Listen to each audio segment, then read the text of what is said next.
còn này nữa cáp tổ mà còn là kia nữa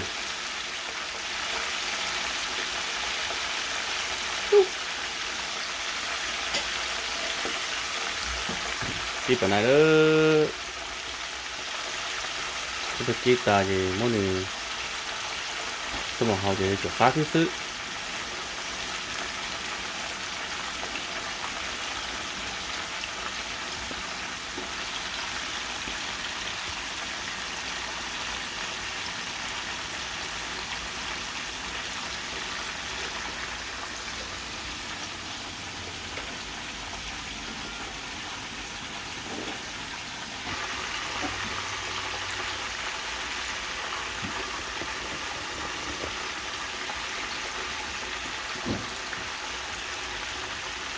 mấy kia tại vì mà món cho món hậu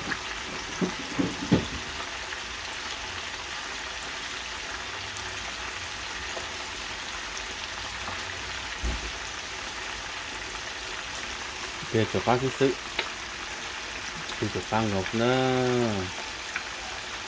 ở tại đấy cái họ càng qua tàu nữa để mà muốn tập cái nữa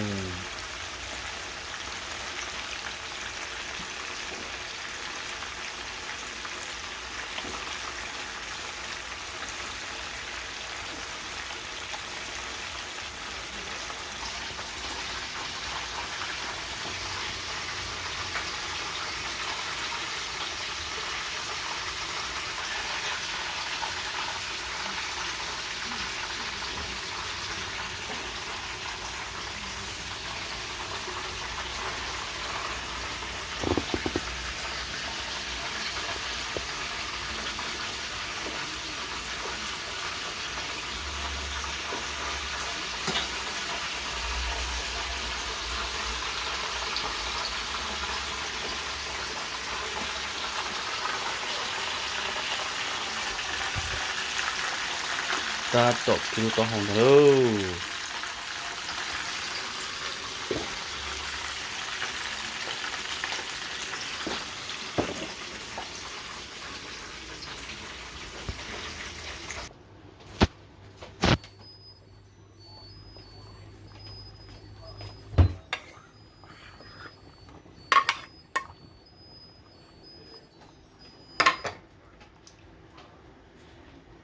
chỗ khác nào cái ô tô mà thay xe nữa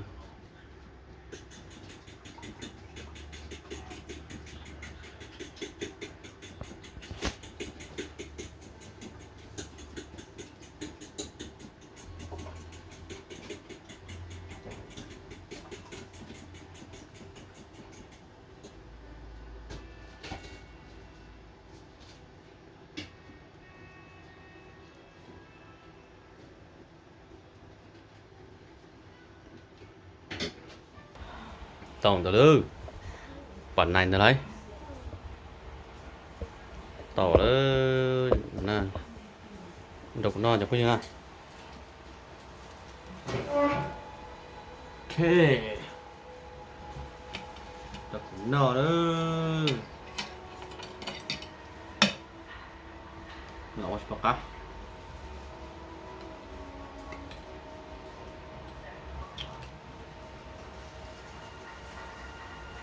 lúc đó học bản này nữa món này kita thì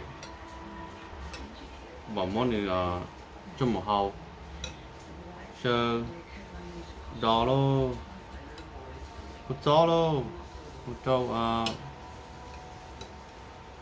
chili luôn tomato luôn sao nè sao qua bữa tao cá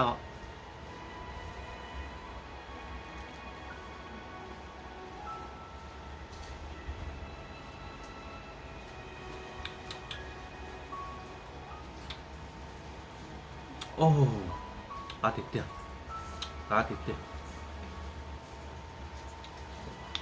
giờ thì nê nhện no thế nào một cờ nữa cờ cho mua xì xếp vào cá này Ok.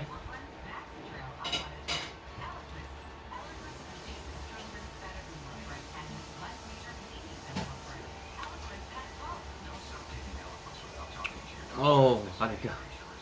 Nó món này không như nào? Đúng không?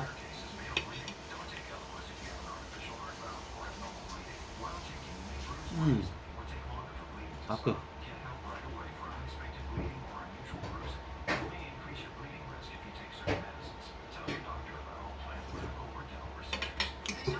Nó là tao hỏi là J thì lúc tao hỏi nó cá chập lời sao mà. Nó được. Cá chập lời đúng không tao hỏi. Giờ J thì cái chú nó tao hỏi cho thì tuần J thì chia sẻ đi thế nào. Ok.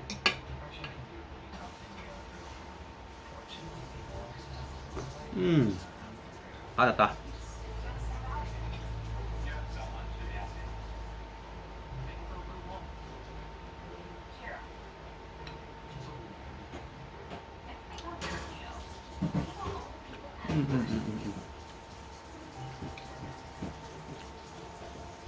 Nhớ J tuần đầu cũng non á.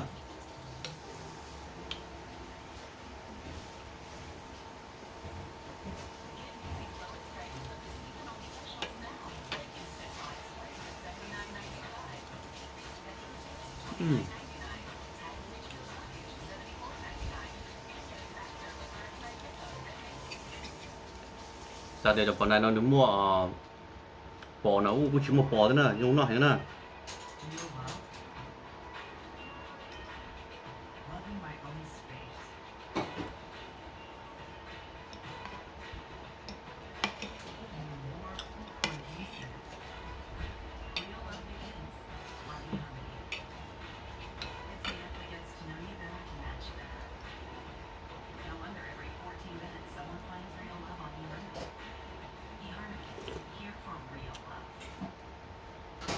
Ồ, cá được chưa?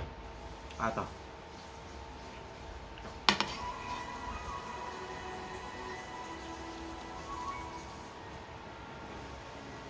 Cá chưa? Nhớ một cỡ cho một con non thôi mà, nhưng không nghĩ sao. Một ký cá rồi.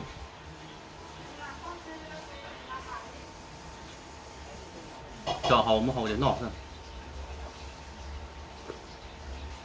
Ok. Xin chỉ đồ nào.